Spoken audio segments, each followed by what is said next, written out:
ਸਾਰੀ ਸੰਗਤ ਨੂੰ ਵਾਹਿਗੁਰੂ ਜੀ ਕਾ ਖਾਲਸਾ, ਵਾਹਿਗੁਰੂ ਜੀ ਕੀ ਫਤਿਹ।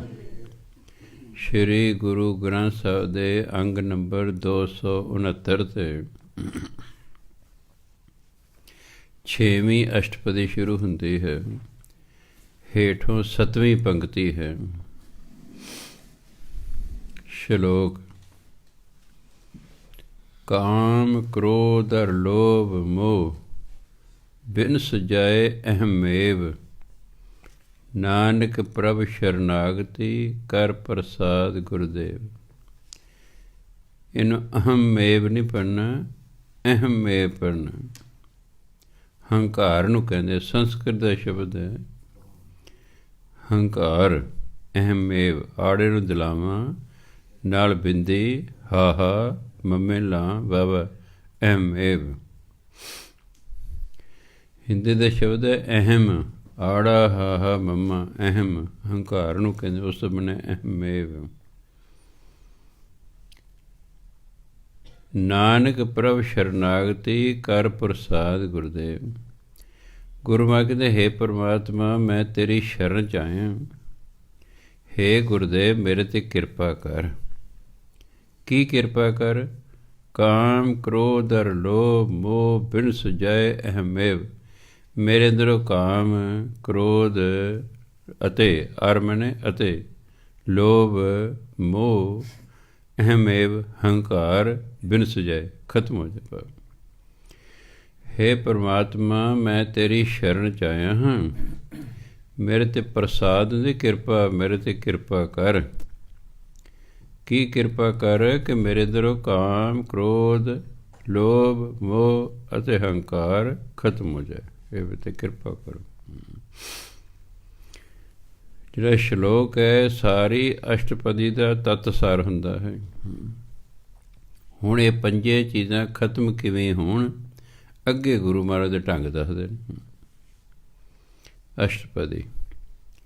ਜਿਹ ਪ੍ਰਸਾਦ ਛੱਤੀ ਅੰਮ੍ਰਿਤ ਖਾਹੇ, ਤਿਸ ਠਾਕਰ ਕੋ ਰਖ ਮਨ ਮਾਹੇ।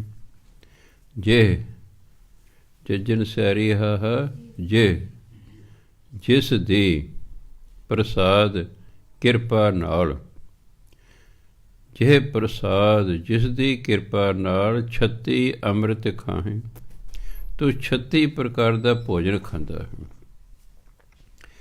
ਪੁਰਾਤਨ ਧਰਮ ਗ੍ਰੰਥ ਲਿਖਿਆ ਹੈ ਕਿ ਵੀ ਜਿਹੜਾ ਅਮੀਰ ਹੈ 36 ਪ੍ਰਕਾਰ ਦਾ ਭੋਜਨ ਖਾਂਦੇ ਹਨ। ਸੋ ਜਿਹਦੀ ਕਿਰਪਾ ਨਾਲ ਤੂੰ ਕਦੇ 36 ਪ੍ਰਕਾਰ ਦਾ ਭੋਜਨ ਖਾਂਦਾ। ਤਿਸ ਠਾਕਰ ਕੋ ਰਖ ਮਨ ਮਾਹੇ, ਉਸ ਪਰਮਾਤਮਾ ਨੂੰ ਸਦਾ ਮਨ 'ਚ ਵਸਾ। ਠਾਕੁਰ ਦਾ ਮਾਲਕ, ਉਸ ਮਾਲਕ ਨੂੰ, ਉਸ ਪਰਮਾਤਮਾ ਨੂੰ ਸਦਾ ਮਨ ਵਿੱਚ ਰੱਖ, ਭਾਵ ਸਦਾ ਮਨ 'ਚ ਯਾਦ ਕਰ। ਜੇ ਪ੍ਰਸਾਦ ਸੁਗੰਧਤ ਤਨ ਲਾਵੇਂ।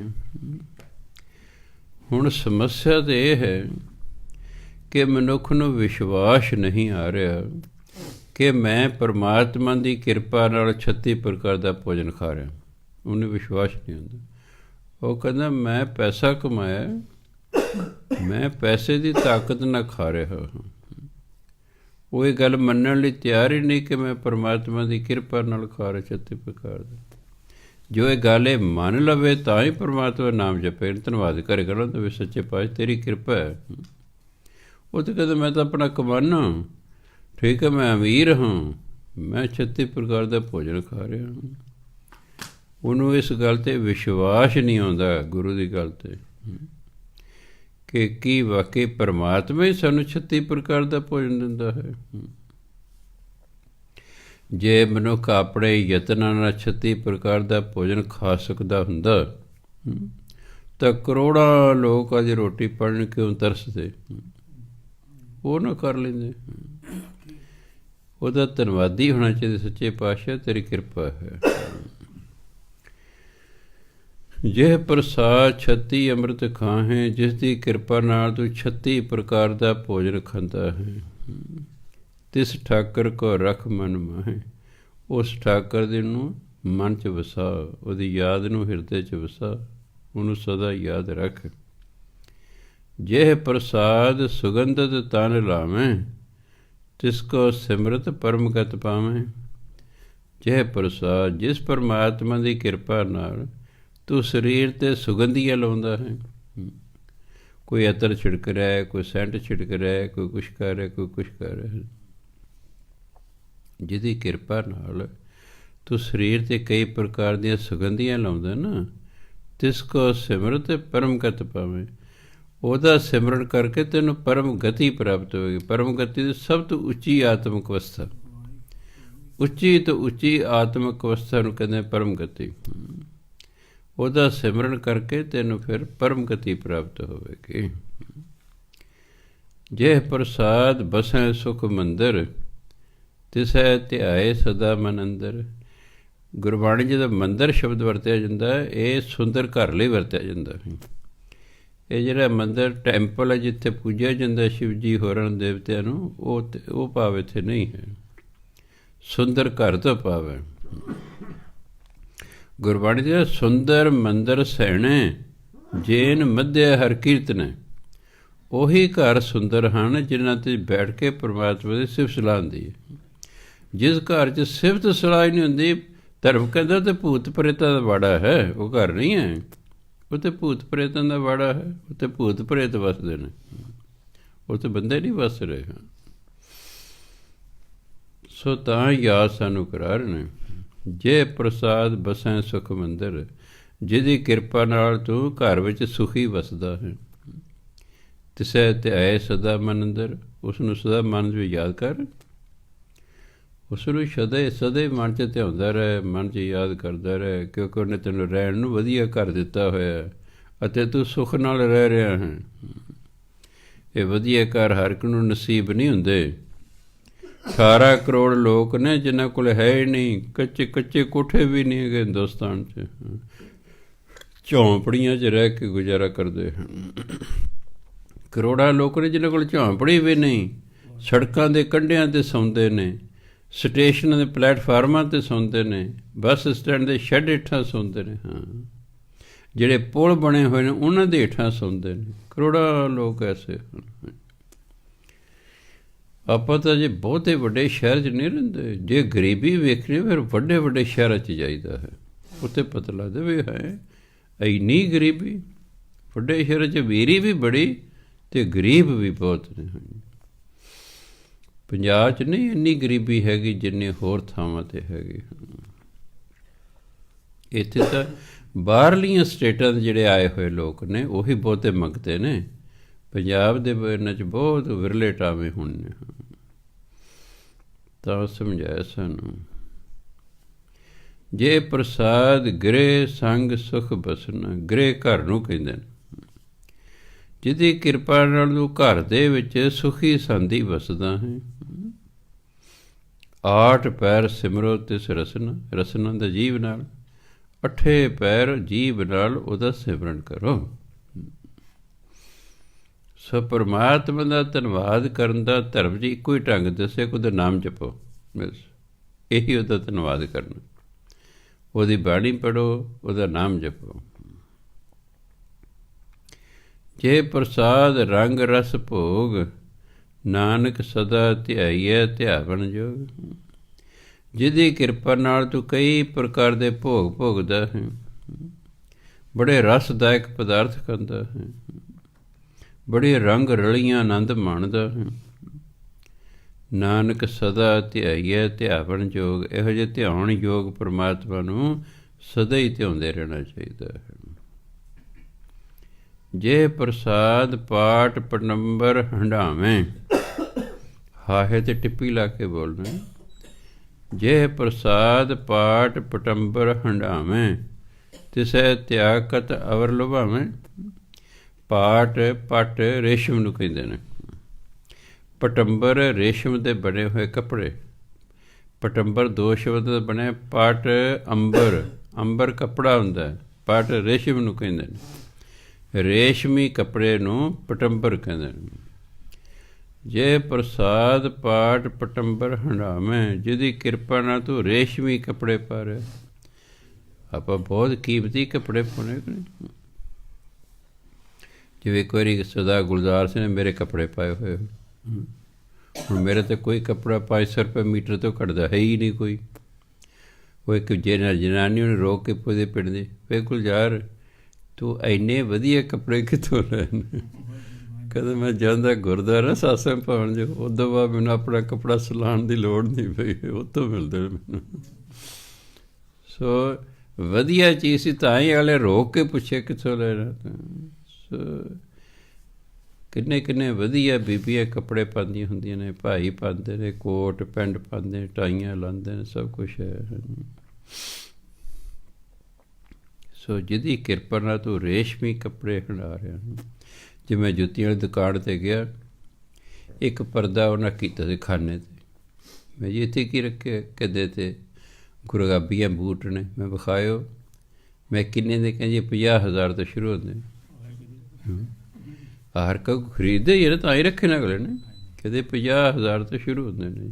ਕਹਿ ਤਾਂ ਹੀ ਅਸੀਂ ਪਰਦੇ ਪਿੱਛੇ ਰੱਖੇ, ਮਿੱਟੀ ਮੁੱਟੀ ਨਾ ਪਵੇ, ਕਿਸੇ ਵਿਰਲੇ ਢਾਵੇਂ ਗਾਹਕ ਨੇ ਆਉਣਾ, ਕੋਈ ਅਮੀਰ ਹੀ ਆ ਕੇ ਖਰੀਦੇਗਾ ਨਾ ਇਸ ਨੂੰ। ਸੋ ਇਸ ਲਈ ਹਰ ਘਰ ਖਰੀਦਣ ਵਾਲੇ ਹੈ ਹੀ ਤਾਂ ਹੀ ਅਗਲੇ ਰੱਖੇ ਹੋਏ ਨੇ।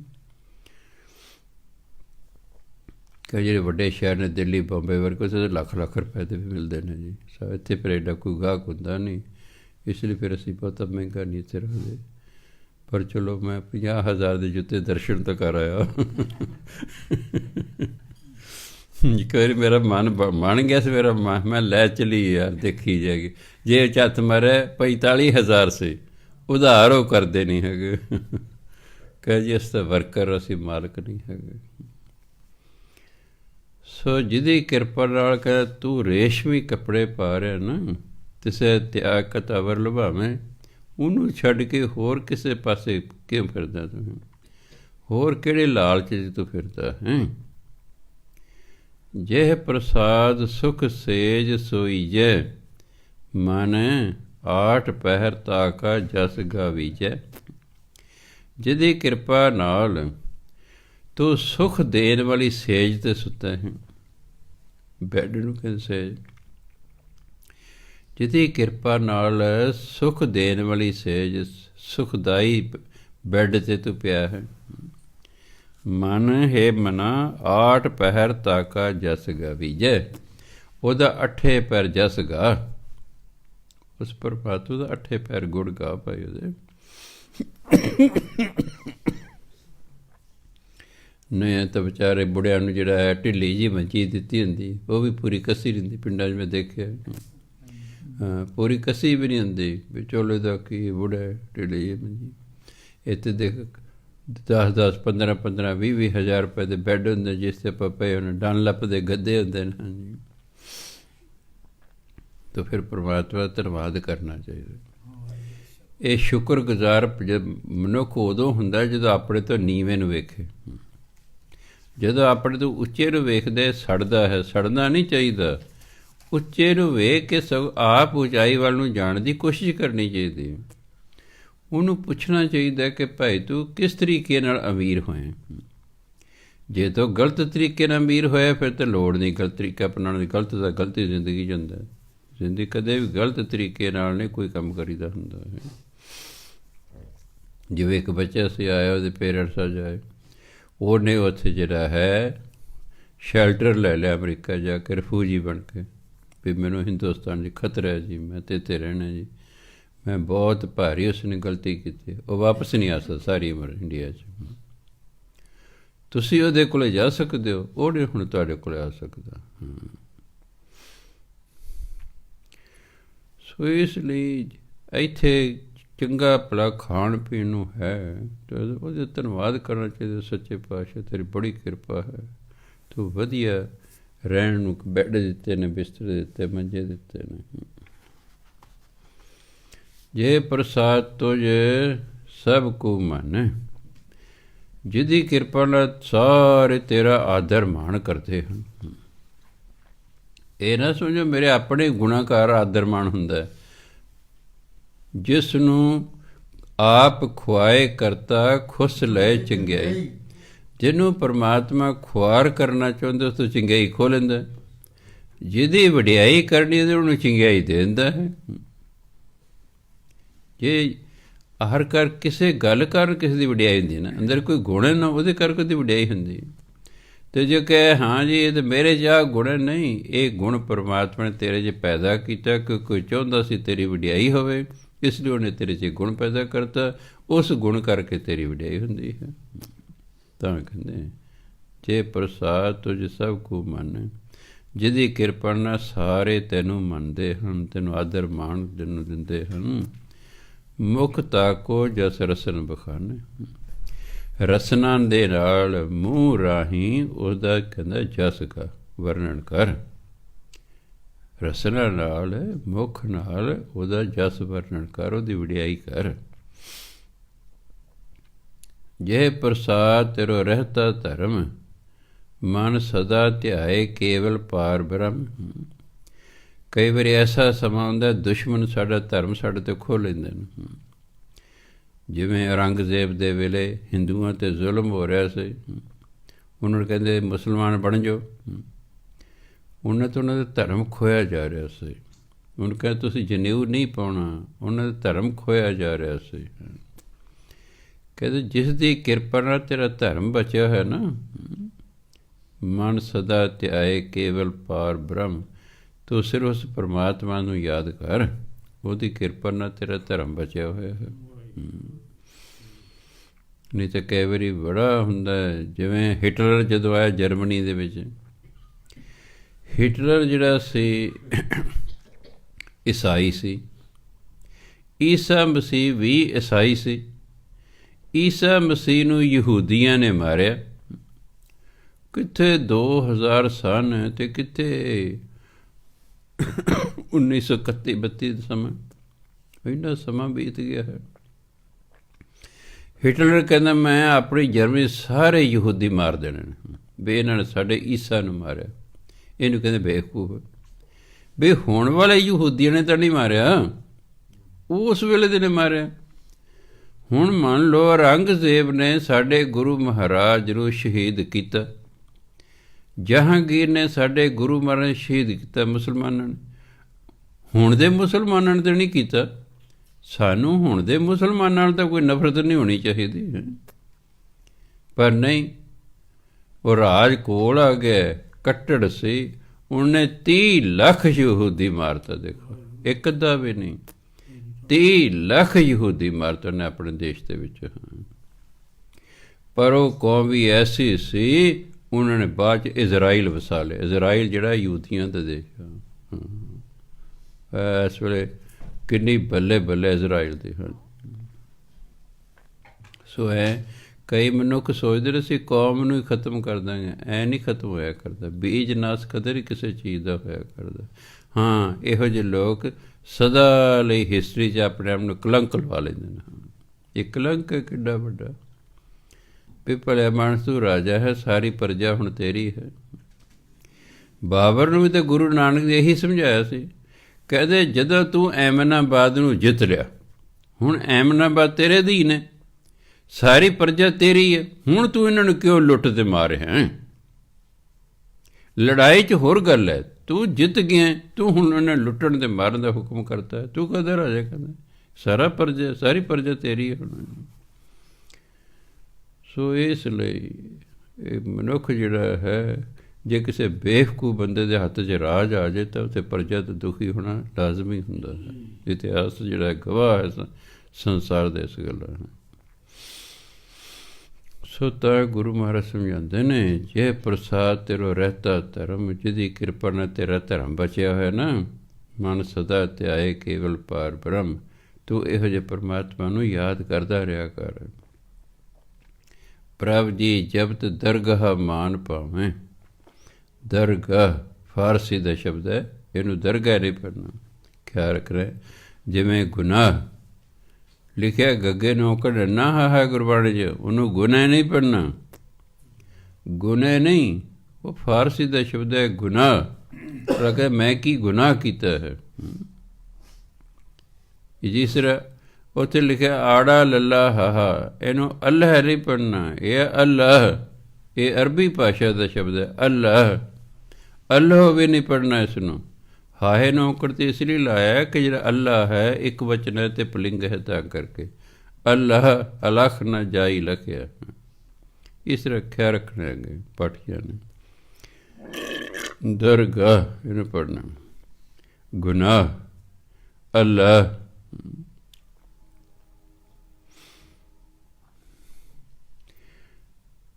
ਪ੍ਰਭ ਜੀ ਜਬਤ ਦਰਗਾਹ ਮਾਨ ਪਾਵੇਂ, ਨਾਨਕ ਪਤ ਸੇਤੀ ਕਰ ਜਾਵੇਂ। ਪਰਮਾਤਮਾ ਦਾ ਨਾਮ ਜਪ ਕੇ ਤੈਨੂੰ ਪਰਮਾਤਮਾ ਦੀ ਦਰਗਾਹ 'ਚ ਆਦਰ ਮਾਣ ਮਿਲੇਗਾ। ਕਿਉਂ? ਜਿਸ ਕੰਮ ਲਈ ਤੈਨੂੰ ਭੇਜਿਆ ਸੀ ਤੂੰ ਉਹੀ ਕੰਮ ਕਰਕੇ ਚੱਲਿਆ। ਹੁਣ ਗੁਰੂ ਤੇਗ ਬਹਾਦਰ ਮਹਾਰਾਜ ਨੂੰ ਪਰਮਾਤਮਾ ਨੇ ਭੇਜਿਆ, ਜਾ ਤੂੰ ਹਿੰਦੂ ਧਰਮ ਦੀ ਰੱਖਿਆ ਕਰਨੀ ਹੈ। ਤਾਂ ਹੀ ਦਸਮ ਪਾਤਸ਼ਾਹ ਕਹਿੰਦੇ ਵੀ ਜਦ ਗੁਰੂ ਤੇਗ ਬਹਾਦਰ ਮਹਾਰਾਜ ਸ਼ਹੀਦ ਹੋਏ, ਹੈ ਸਭ ਜਗ ਪਇਓ, ਜੈ ਜੈ ਜੈ ਸੁਰ ਲੋਕ।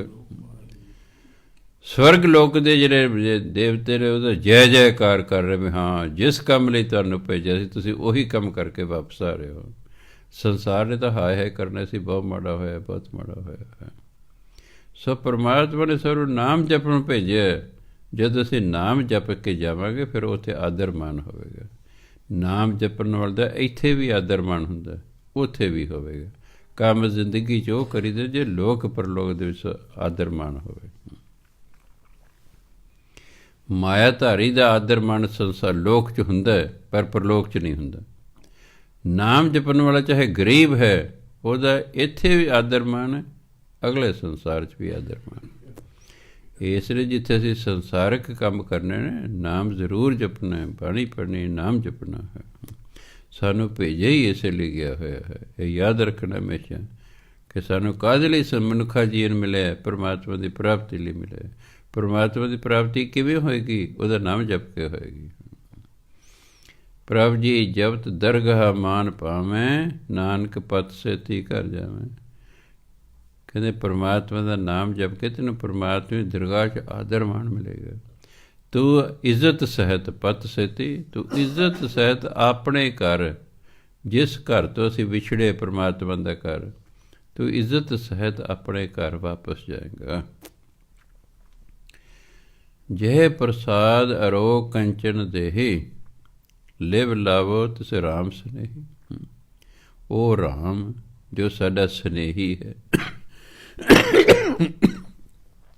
ਸਨੇਹ ਪਿਆਰ ਨੂੰ ਕਹਿੰਦੇ ਨੇ ਹਿੰਦੀ, ਸਨੇਹੀ ਪਿਆਰ ਕਰਨ ਵਾਲਾ। ਪਰਮਾਤਮਾ ਸਾਨੂੰ ਪਿਆਰ ਕਰਦਾ ਹੈ, ਕਹਿੰਦਾ ਉਹਦੇ ਨਾਲ ਲਿਵ ਲਾਓ। ਕਿਉਂ?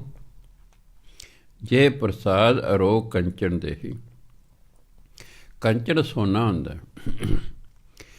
ਸਾਰੀਆਂ ਧਾਤਾਂ ਦੇ ਵਿੱਚੋਂ ਇੱਕ ਧਾਤੂ ਸੋਨਾ ਹੈ ਜਿਹੜੀ ਸ਼ੁੱਧ ਰੂਪ 'ਚ ਮਿਲਦੀ ਹੈ। ਬਾਕੀ ਸਾਰੀਆਂ ਧਾਤਾਂ ਬਾਹਰ ਲਿਆ ਕੇ ਸਾਫ਼ ਕਰਨੀਆਂ ਪੈਂਦੀਆਂ। ਸੋਨਾ ਸ਼ੁੱਧ ਰੂਪ ਦੇ ਵਿੱਚ ਖਾਣਾ 'ਚੋਂ ਮਿਲਦਾ ਹੈ। ਇਸ ਲਈ ਇਹਨੂੰ ਕਿਹਾ ਕੰਚਨ ਅਰੋ ਕੰਚਨ, ਐਨ ਤੰਦਰੁਸਤ ਦੇਹੀ। ਜੇ ਪ੍ਰਸਾਦ ਅਰੋ ਕੰਚਨ ਦੇ, ਸੋਨੇ ਵਰਗੀ ਤੰਦਰੁਸਤ ਦੇਹੀ ਜਿਹਦੀ ਕਿਰਪਾ ਨਾਲ ਮਿਲੀ ਹੋਈ ਹੈ ਨਾ। ਲਿਵ ਲਾਵੋ ਤਿਸ ਰਾਮ ਸਨੇਹੀ, ਉਸ ਪਿਆਰੇ ਰਾਮ ਦੇ ਨਾਲ ਲਿਵ ਲਾ ਕੇ ਰੱਖੋ, ਬੜੇ ਧਿਆਨ ਨਾਲ ਉਹਦਾ ਨਾਮ ਜਪੋ। ਹੁਣ ਮੈਂ ਨਹੀਂ ਕਰਨੀ ਮੇਰਾ ਸਰੀਰ ਬੜਾ ਸੋਹਣਾ ਜੀ, ਮੈਂ ਲੰਮਾ ਲੰਝਾਂ ਜੀ, ਹਾਂ ਗੋਰਾ ਨਸ਼ੋਆ ਮੈਂ, ਉਹਦੀ ਕਿਰਪਾ ਹੈ। ਤੁਹਾਨੂੰ ਪਰਮਾਤਮਾ ਨੇ ਵਿਸ਼ੇਸ਼ ਤੌਰ 'ਤੇ ਘੜਿਆ ਹੋਇਆ ਹੈ ਵੀ ਜਾ ਸੱਜਣਾ, ਜਿਹੜਾ ਤੈਨੂੰ ਦੇਖੂਗਾ ਉਹਦਾ ਮਨ ਖੁਸ਼ ਹੋ ਜਾਏਗਾ। ਮੈਂ ਤੈਨੂੰ ਐਸਾ ਸਰੀਰ ਦੇ ਕੇ ਭੇਜ ਰਿਹਾ। ਇਹ ਤਾਂ ਅਸੀਂ ਆਪ ਹੀ ਆਪਣੇ ਨੂੰ ਘਟਾਵਾ ਕਰ ਲੈਣਾ। ਪਰਮਾਤਮਾ ਕੀ ਕਰੇ? ਵੱਡੇ ਵੱਡੇ ਢਿੱਡ ਬਣਾ ਲੈਂਦੇ ਅਸੀਂ, ਕੱਦ ਛੋਟੇ ਨੇ, ਮੋਟੇ ਹੋਈ ਜਾਂਦੇ ਖਾ ਖਾ ਕੇ। ਪਰਮਾਤਮਾ ਨੇ ਤਾਂ ਠੀਕ ਹੀ ਪੈਦਾ ਕੀਤਾ ਸੀ। ਅਸੀਂ ਆਪਣੀ ਬੇਵਕੂਫੀ ਕਾਰਨ ਆਪਣੇ ਸਰੀਰ ਨੂੰ ਵਿਗਾੜ ਦੇਣ, ਉਹਦੀ ਸ਼ਕਲ ਖਰਾਬ ਕਰ ਦੇਣਾ। ਸਾਨੂੰ ਯਾਦ ਹੀ ਨਹੀਂ ਕਿ ਅਸੀਂ ਜਿਹੜਾ ਸੰਸਾਰ ਨੂੰ ਸੋਹਣੇ ਲੱਗੀ। ਅਸੀਂ ਸੋਚਦੇ ਬਸ ਪਤਾ ਨਹੀਂ ਆ ਪਾਊਡਰ ਪੂਡਰ ਲਾ ਕੇ ਅਸੀਂ ਸੋਹਣੇ ਲੱਗਾਂਗੇ।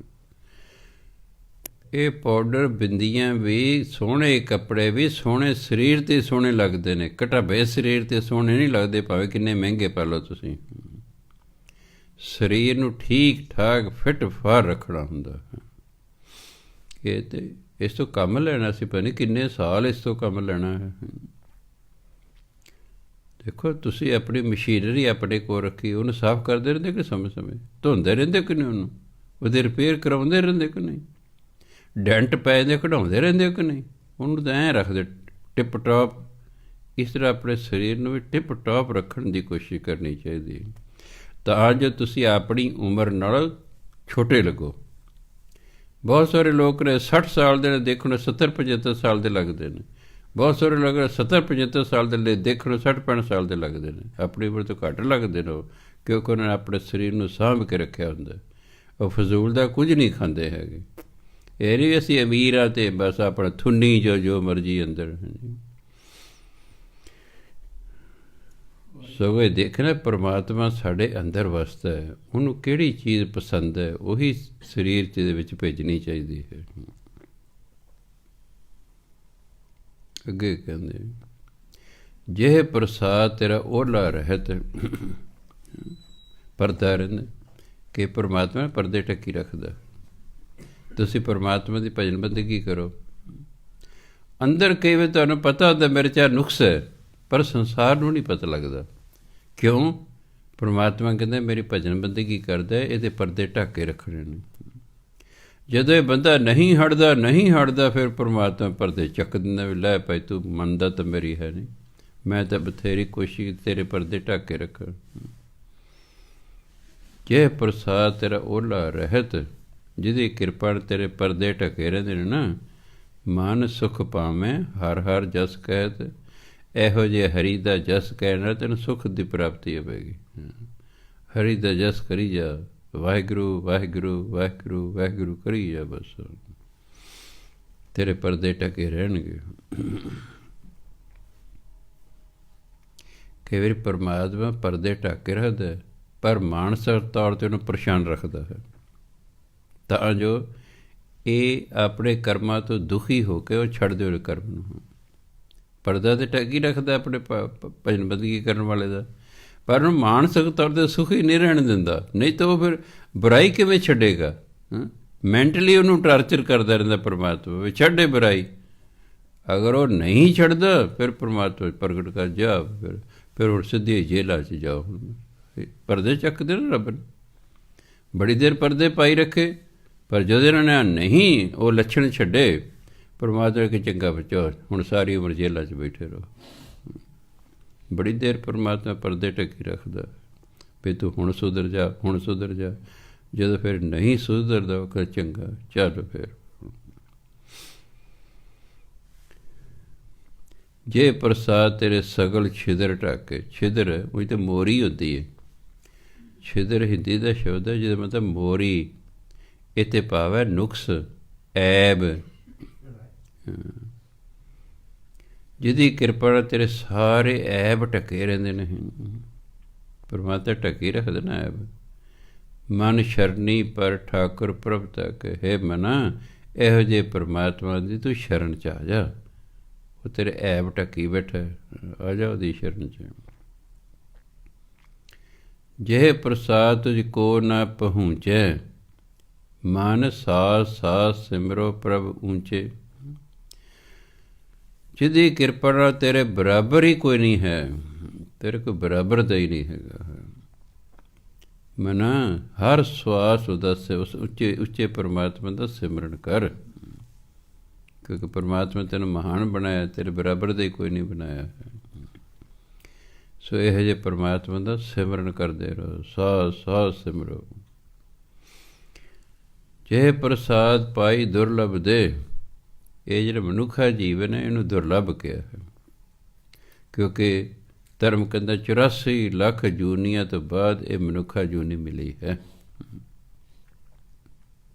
ਸਿੱਖ ਧਰਮ, ਹਿੰਦੂ ਧਰਮ ਇਹੀ ਕਹਿੰਦਾ ਕਿ 84 ਲੱਖ ਜੂਨੀਆਂ ਤੋਂ ਬਾਅਦ ਇਹ ਮਨੁੱਖਾ ਜੀਵਨ ਮਿਲਿਆ ਹੈ। ਪਰ ਬਾਈਬਲ ਕਹਿੰਦੀ ਹੈ ਪਹਿਲੇ ਹੀ ਪਰਮਾਤਮਾ ਨੇ ਜਿੱਥੇ ਬਾਕੀ ਸਾਰਾ ਕੁਛ ਬਣਾਇਆ, ਉੱਥੇ ਮਨੁੱਖ ਅਤੇ ਜਨਾਨੀ ਵੀ ਬਣਾ ਦਿੱਤੀ। ਪਰ ਹਿੰਦੂ ਧਰਮ ਅਤੇ ਸਿੱਖ ਧਰਮ ਕਹਿੰਦਾ ਅਸੀਂ ਅੱਡ ਜੂਨੀਆਂ 'ਚ ਲੰਘਦੇ ਹੋਏ ਮਨੁੱਖ ਬਣੇ ਹਾਂ। ਸਾਇੰਸ ਵੀ ਇਹੀ ਕਹਿੰਦੀ, ਅਸੀਂ ਸਿੱਧੇ ਮਨੁੱਖ ਨਹੀਂ ਬਣੇ, ਅਸੀਂ ਸਿੱਧੇ ਨਹੀਂ ਬਣੇ। ਪਹਿਲਾਂ ਸੰਸਾਰ ਦੇ ਵਿੱਚ ਜਿਹੜਾ ਸੀ ਹਵਾ ਬਣੀ, ਹਵਾ ਤੋਂ ਫਿਰ ਪਾਣੀ ਬਣਿਆ, ਕਿਉਂਕਿ ਹਵਾ ਜਿਹੜੀ ਆਕਸੀਜਨ ਅਤੇ ਹਾਈਡਰੋਜਨ ਦੇ ਸਮੇਲ ਨਾਲ ਬਣੀ, ਪਾਣੀ ਬਣ ਗਿਆ। ਉਸ ਤੋਂ ਪਾਣੀ ਤੋਂ ਅੱਗੇ ਸਾਰੇ ਜੀਵ ਬਣੇ। ਪਹਿਲਾਂ ਸਭ ਤੋਂ ਪਹਿਲਾ ਜੀਵ ਪਾਣੀ 'ਚ ਸੀ, ਉਹ ਇੱਕ ਸੈੱਲ ਦਾ ਸੀ। ਫਿਰ ਉਸ ਤੋਂ ਅੱਗੇ 2 ਸੈੱਲ 4 ਸੈੱਲ ਅੱਜ ਕਰੋੜਾਂ ਸੈੱਲ ਸਾਨੂੰ ਲੱਗੇ ਹੋਏ ਨੇ। ਐਂ ਜੀਵ ਡਿਵੈਲਪ ਹੁੰਦੇ ਗਏ ਕਰੋੜਾਂ ਸਾਲ ਲੱਗ ਗਏ। ਫਿਰ ਇਹ ਜਿਹੜਾ ਬਨ ਮਾਨਸ ਬਣਿਆ, ਉਹ ਵੀ ਅਜੇ 4 ਹੱਥ ਤੇ ਪੈਰ ਲਾ ਕੇ ਤੁਰਿਆ ਕਰਦਾ ਸੀ, ਕਦੇ ਕਦੇ ਹੱਥ ਚੱਕ ਲਿਆ ਕਰਦਾ, ਬਨ ਮਾਨਸ। ਉਸ ਤੋਂ ਫਿਰ ਲੱਖਾਂ ਸਾਲ ਲੱਗ ਕੇ ਅੱਜ ਦਾ ਮਨੁੱਖ ਬਣਿਆ ਹੈ। ਸੋ ਸਾਇੰਸ ਕਹਿੰਦੀ ਸ਼ੁਰੂ 'ਚ ਮਨੁੱਖ ਨਹੀਂ ਸੀ, ਇਹ ਸਾਰੀਆਂ ਜੂਨਾਂ ਤੋਂ ਬਾਅਦ ਦੇ ਵਿੱਚ ਇਹ ਮਨੁੱਖ ਬਣਿਆ ਹੈ। ਇਹ ਇਸ ਅਵਸਥਾ 'ਤੇ ਪਹੁੰਚਿਆ ਹੋਇਆ ਹੈ, ਇਸ ਲਈ ਦੁਰਲੱਭ ਹੈ, ਇਹ ਮਸਾਂ ਮਿਲਿਆ ਹੋਇਆ ਹੈ।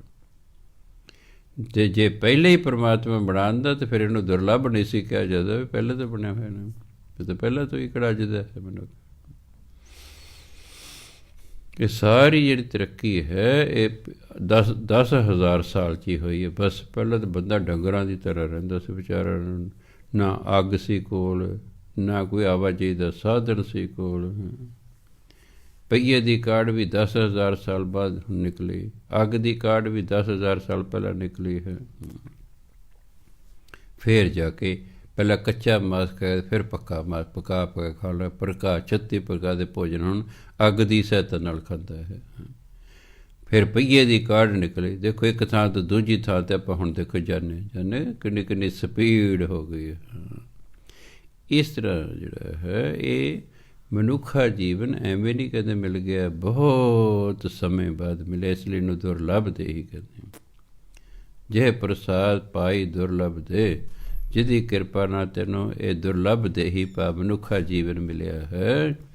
ਨਾਨਕ ਤਾ ਕੀ ਭਗਤ ਕਰੇ, ਹੇ ਇਨਸਾਨ ਤੂੰ ਉਸਦੀ ਭਗਤੀ ਕਰ। ਗੁਰੂ ਮਹਾਰਾਜ ਕਹਿੰਦੇ ਤੂੰ ਉਸਦੀ ਭਗਤੀ ਕਰ, ਜਿਸ ਕਾਰਨ ਤੈਨੂੰ ਮਨੁੱਖਾ ਜੀਵਨ ਮਿਲਿਆ ਹੈ। ਜਿਹੇ ਪ੍ਰਸਾਦ ਅਪੂਖਨ ਪਹਿਰੀਜੈ, ਮਨ ਤਿਸ ਸਿਮਰਤ ਕਿਉਂ ਆਲਸ ਕੀਜੈ। ਹੇ ਮਨਾ, ਜਿਹਦੀ ਕਿਰਪਾ ਨਾਲ ਤੂੰ ਅਭੂਖਨ, ਹਿੰਦੀ ਸ਼ਬਦ ਹੈ ਅਭੂਸ਼ਣ, ਅਭੂਸ਼ਣ ਹੁੰਦੇ ਗਹਿਣੇ, ਉਸ ਤੋਂ ਗੁਰਬਾਣੀ ਬਣਾਇਆ ਭੂਖਨ। ਜਿਹਦੀ ਕਿਰਪਾ ਨਾਲ ਤੂੰ ਗਹਿਣੇ ਪਾਉਣਾ ਹੈ। ਹਰ ਇੱਕ ਕੋਲ ਗਹਿਣੇ ਨਹੀਂ ਹੁੰਦੇ ਵਿਚਾਰੇ ਕੋਲ। ਗਰੀਬਾਂ ਕੋਲ, ਜੇ ਗਰੀਬਾਂ ਦੇ ਥੋੜ੍ਹੇ ਜਿਹੇ ਅਮੀਰ ਹੁੰਦੇ ਉਹਨਾਂ ਕੋਲ ਚਾਂਦੀ ਦੇ ਗਹਿਣੇ ਹੁੰਦੇ ਨੇ, ਜਿਹੜੇ ਉਦੋਂ ਅਮੀਰ ਹੁੰਦੇ ਉਹਨਾਂ ਕੋਲ ਸੋਨੇ ਦੇ ਹੁੰਦੇ ਨੇ, ਜਿਹੜੇ ਉਦੋਂ ਅਮੀਰ ਹੁੰਦੇ ਉਹਨਾਂ ਕੋਲ ਹੀਰੇ ਹੁੰਦੇ ਨੇ। ਹਾਂਜੀ, ਪਰ ਸੋਨੇ ਦਾ ਇੱਕ ਇਹ ਫਾਇਦਾ ਕਿ ਤੁਸੀਂ ਸੋਨੇ ਨੂੰ ਦੁਬਾਰਾ ਵੇਚ ਸਕਦੇ ਹੋ। ਹੀਰੇ ਦੇ ਗਹਿਣੇ ਦੁਬਾਰਾ ਵਿਕਦੇ ਨਹੀਂ ਹੈਗੇ, ਕਿ ਉਹ ਹੀਰੇ ਨੇ ਤੋੜ ਕੇ ਉਹ ਬਣਾਏ ਹੁੰਦੇ ਹਨ। ਫਿਰ ਹੀਰੇ ਦੀ ਹਰ ਇੱਕ ਨੂੰ ਪਹਿਚਾਣਨੀ ਅਸਲੀ ਹੈ ਕਿ ਨਕਲੀ ਹੈ। ਗਹਿਣੇ ਸੋਨੇ ਦਾ ਤਾਂ ਆਮ ਲੋਕਾਂ ਨੂੰ ਪਹਿਚਾਣ ਹੈ। ਖੈਰ, ਜੇ ਪ੍ਰਸਾਦ ਅਪੂਖਨ ਪਹਿਰੀਜੈ, ਜਿਹਦੀ ਕਿਰਪਾ ਨਾਲ ਹੈ ਮਨਾ ਤੂੰ ਗਹਿਣੇ ਪਹਿਨਦਾ ਹੈ। ਮਨ ਤਿਸ ਸਿਮਰਤ ਕਿਉਂ ਆਲਸ ਕੀਜੈ। ਹੇ ਮਨਾ, ਉਹਦਾ ਸਿਮਰਨ ਵੇਲੇ ਤੂੰ ਆਲਸ ਕਿਉਂ ਕਰਦਾ ਹੈ। ਜਿਹਦੀ ਕਿਰਪਾ ਤੂੰ ਭਾਜਪਾ ਦੇ ਗਹਿਣੇ ਪਾਏ ਹੋਏ ਨੇ। ਹੁਣ ਸਮੱਸਿਆ ਤੇ ਕਿ ਮਨੁੱਖ ਇਸ ਗੱਲ ਨੂੰ ਮੰਨਣ ਨੂੰ ਤਿਆਰ ਨਹੀਂ ਹੈਗਾ। ਉਹ ਕਹਿੰਦਾ ਮੇਰੇ ਕੋਲ ਪੈਸੇ ਨੇ, ਮੈਂ ਆਪਣੇ ਪੈਸੇ ਨਾਲ ਗਹਿਣੇ ਖਰੀਦੇ, ਰੱਬ ਨੇ ਕਿੱਥੋਂ ਦਿੱਤੇ ਨੇ। ਇਹ ਤਾਂ ਧਰਮ ਦਾ ਬੜਾ ਡੂੰਘਾ ਵਿਸ਼ਵਾਸ ਹੋਵੇ ਧਰਮ 'ਤੇ, ਤਾਂ ਜਾ ਕੇ ਕਿਤੇ ਬੰਦੇ ਗੱਲ ਮੰਨਦਾ ਹੈ, ਨਹੀਂ ਤਾਂ ਇਹ ਗੱਲ ਨੂੰ ਮੰਨਣ ਨੂੰ ਤਿਆਰ ਹੀ ਨਹੀਂ। ਮੈਂ ਕਿਹਾ ਪਾਏ ਬੀਬੀ ਜੀ ਤੇਰੇ ਗਹਿਣੇ ਪਏ ਤਾਂ ਪਰਮਾਤਮਾ ਨੇ ਦਿੱਤੇ, ਕਿੱਥੇ ਵੀਰ ਜੀ ਬਾਬਾ ਜੀ ਦਾ ਭੁਲੇਖਾ ਹੈ। ਅਸੀਂ ਮਰ ਗਏ, ਮਿਹਨਤ ਕਰਦੇ, ਪੈਸੇ ਇਕੱਠੇ ਕਰਦੇ, ਹੌਲੀ ਥੋੜ੍ਹੇ ਕਰਕੇ ਗਹਿਣੇ ਬਣਾਏ ਨੇ, ਕਹਿੰਦੇ ਰੱਬ ਨੇ ਦਿੱਤੇ ਨੇ। ਕੋਈ ਮੰਨਣ ਨੂੰ ਤਿਆਰ ਨਹੀਂ, ਕੋਈ ਇਸ ਗੱਲ ਨੂੰ ਪੜ੍ਹਦੇ ਸਾਰੇ ਨੇ ਸੁਖਮਨੀ ਸਾਹਿਬ, ਪਰ ਇਹ ਕੋਈ ਮੰਨਣ ਨੂੰ ਤਿਆਰ ਨਹੀਂ। ਇੱਕ ਵੀ ਨਹੀਂ ਅਜੇ ਤੱਕ ਮੈਨੂੰ ਟੱਕਰਿਆ ਜਿਹੜਾ ਵਾਕਈ ਕਹੇ ਵੀ ਹਾਂ ਵਾਕਈ ਪਰਮਾਤਮਾ ਦਿੱਤਾ ਹੋਇਆ ਹੈ। ਅਤੇ ਜਦੋਂ ਇੱਥੇ ਕੋਈ ਆ ਜਾਏਗਾ ਫਿਰ ਤਾਂ ਹਰ ਵਕਤ ਕੱਪੜੇ ਵੇਖੇਗਾ ਤਾਂ ਵੀ ਰੱਬ ਨੂੰ ਯਾਦ ਕਰੇ, ਜੁੱਤੇ ਵੇਖੇਗਾ ਤਾਂ ਵੀ ਰੱਬ ਨੂੰ ਯਾਦ ਕਰੇ, ਘਰ ਵੇਖੇਗਾ ਤਾਂ ਵੀ ਰੱਬ ਨੂੰ ਯਾਦ ਕਰੇਗਾ।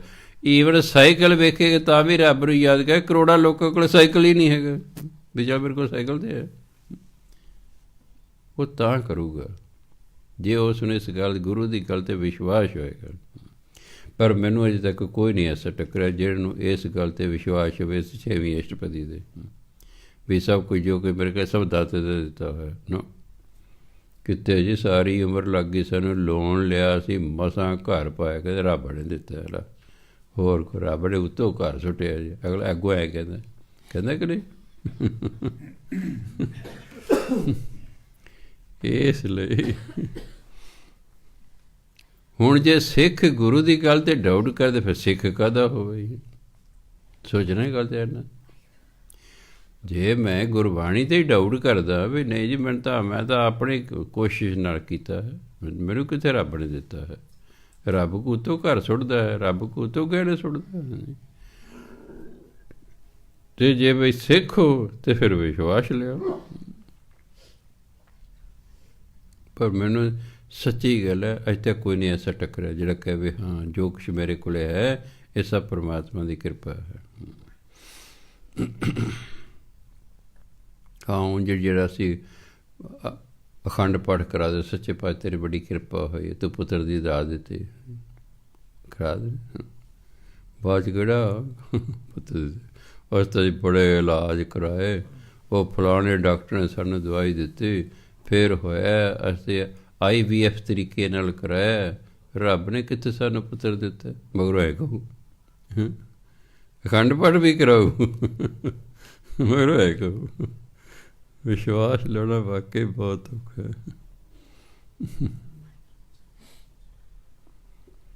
ਸੋ ਗੁਰੂ ਮਹਾਰਾਜ ਕਹਿੰਦੇ ਜੇ ਪ੍ਰਸਾਦ ਅਪੂਖਨ ਪਹਿਰੀਜੈ, ਜਿਹਦੀ ਕਿਰਪਾ ਨਾਲ ਤੂੰ ਗਹਿਣੇ ਪਹਿਨ ਰਿਹਾ ਨਾ ਮਾਨ, ਤੇ ਸਿਮਰਤ ਕੇ ਆਲਸ ਕੀਜੈ। ਹੈ ਮੈਂ ਨਾ ਉਹਦਾ ਸਿਮਰਨ ਕਰ, ਤੂੰ ਆਲਸ ਕਿਉਂ ਕਰਦਾ? ਲਾਹੇ ਕੋ ਤੂੰ ਢੀਲਾ ਢੀਲਾ, ਟੋਟੇ ਕੋ ਬੇਗ ਤਾਇਆ। ਜੇ ਜਿੱਥੇ ਘਾਟਾ ਪੈਣਾ ਉੱਧਰ ਭੱਜਿਆ ਜਾਂਦਾ ਹੈ, ਜਿੱਥੇ ਲਾਭ ਹੈ ਉੱਥੇ ਹੌਲੀ ਹੌਲੀ ਜਾਂਦਾ ਹੈ। ਹਾਂ ਪੈਸੇ ਦੇ ਕੇ ਭਾਵੇਂ ਕਰਾ ਲਓ। ਤੁਹਾਨੂੰ ਕਹੇ 2 ਵਜੇ ਤੋਂ ਲੈ ਕੇ 4 ਵਜੇ ਉੱਠ ਕੇ ਸਿਮਰਨ ਕਰਿਆ ਕਰੋ, ਬਾਬਾ ਜੀ ਕਿਆ ਭੋਲੀਆਂ ਬਾਤਾਂ ਕਰਦੇ ਹੋ, ਉਹੀ ਤਾਂ ਸੌਣ ਦਾ ਟਾਈਮ ਹੁੰਦਾ। ਅਤੇ ਜੇ ਮੈਂ ਕਹਾਂ ਨਹੀਂ ਤੁਹਾਨੂੰ 200 ਰੁਪਇਆ ਮਿਲਿਆ ਕਰੇਗਾ, ਫਿਰ ਕਰਾਂਗੇ ਜੀ ਸਵੇਰੇ ਅਲਾਰਮ ਲਾ ਕੇ ਕੋਸ਼ਿਸ਼ ਕਰਾਂਗੇ। ਆਉਂਦੇ ਕਿ ਰਾਤ ਨੂੰ 12 ਤੋਂ 2, 2, 4 ਮਾਇਆ ਲਿਆਉਂਦੀ ਹੈ। ਇੱਕਦਮ ਉੱਠਿਆ ਜਾ ਸਕਦਾ ਹੈ, ਇਹ ਬਹਾਨੇ ਬਣਾਉਂਦਾ ਹੈ। ਅਸੀਂ ਬਹਾਨੇ ਬਣਾਉਂਦੇ ਹਾਂ। ਠੰਡ ਦਾ ਮੌਸਮ ਹੈ ਜੀ, ਸਾਉਣ ਦਾ ਮੌਸਮ ਹੈ ਜੀ, ਉਹ ਤਾਂ ਨਹੀਂ ਕਹਿੰਦੇ ਸਾਡੇ ਪੇਟ ਪਾਠੀ, ਸਾਉਣ ਦਾ ਵੇਲਾ ਹੈ ਜੀ। ਤੁਸੀਂ ਸਾਡੀ 12 ਤੋਂ ਰਾਤ ਨੂੰ 2 ਤੱਕ ਲਾ 2, 4 ਕਿਉਂ ਲਾ ਆਉਂਦੇ ਕਿ ਨਹੀਂ ਧੜਾ ਧੜ।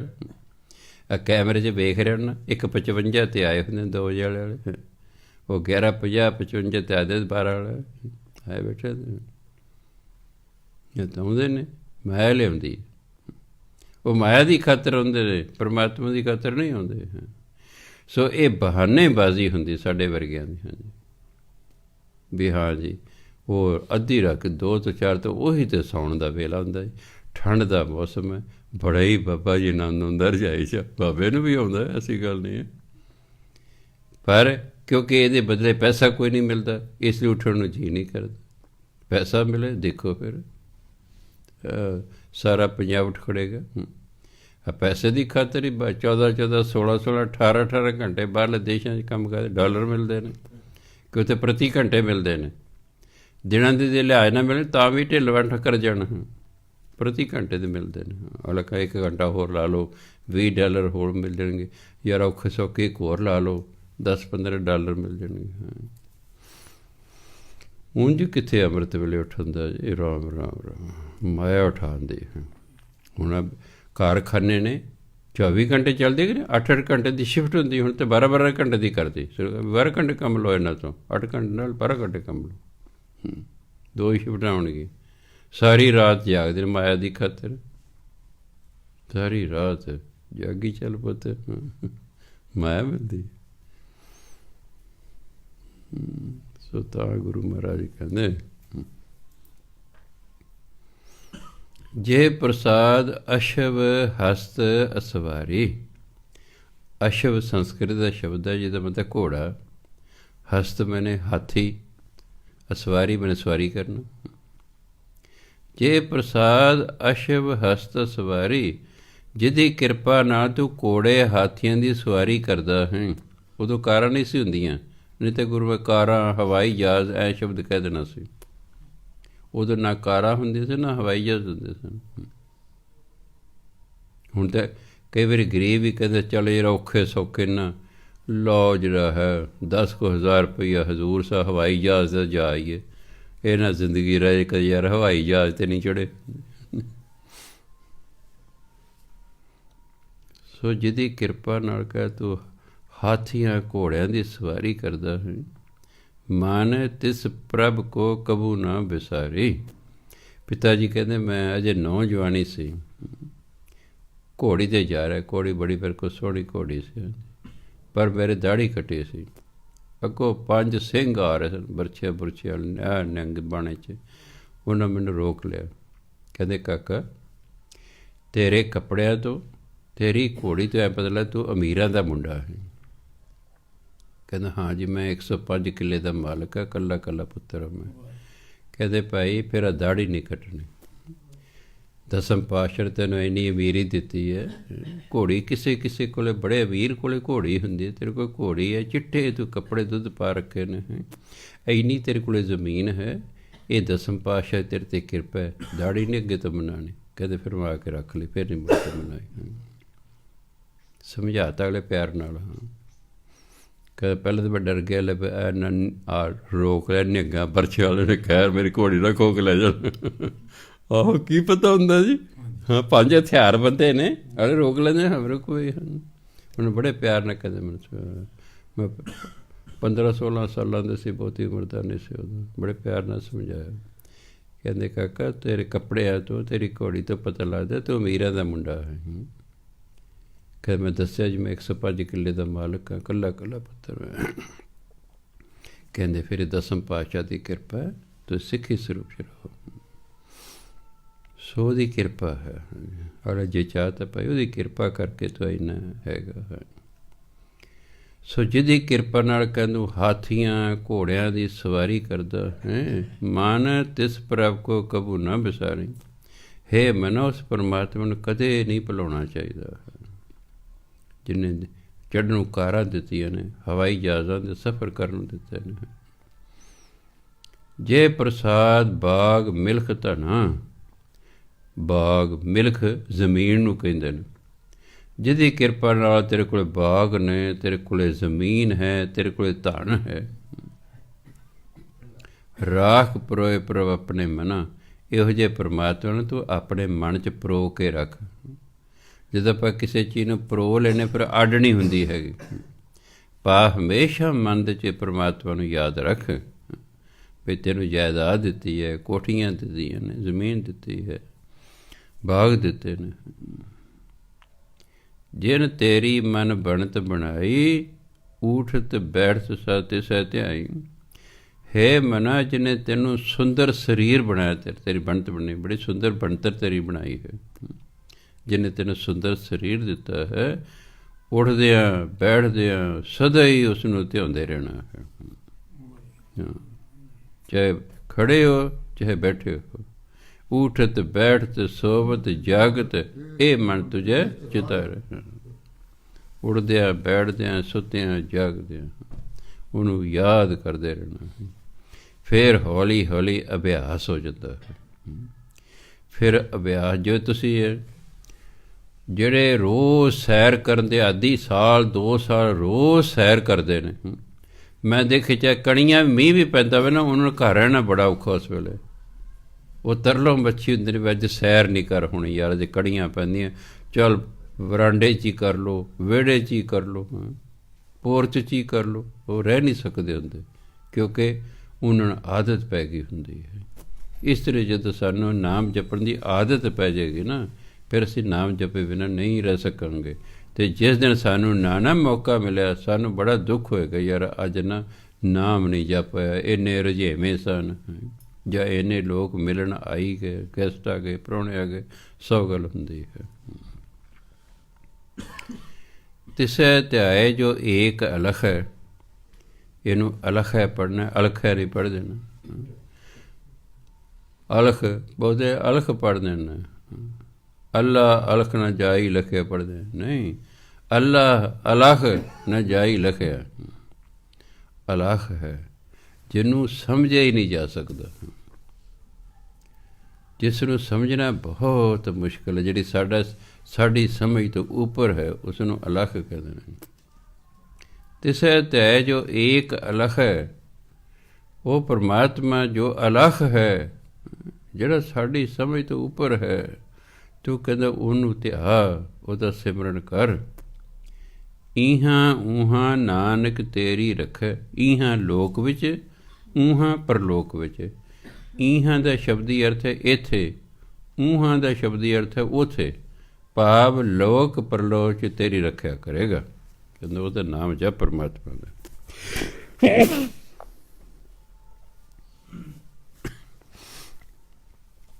ਕਿਉਂਕਿ ਨਾਮ ਜਪਣ ਨਾਲ ਵਿਸ਼ਵਾਸ ਹੁੰਦਾ, ਜਿੱਥੇ ਹਰ ਅਰਾਧੀ ਹੈ ਤਿੱਥੇ ਹਰ ਮਿੱਤ ਸਹਾਈ।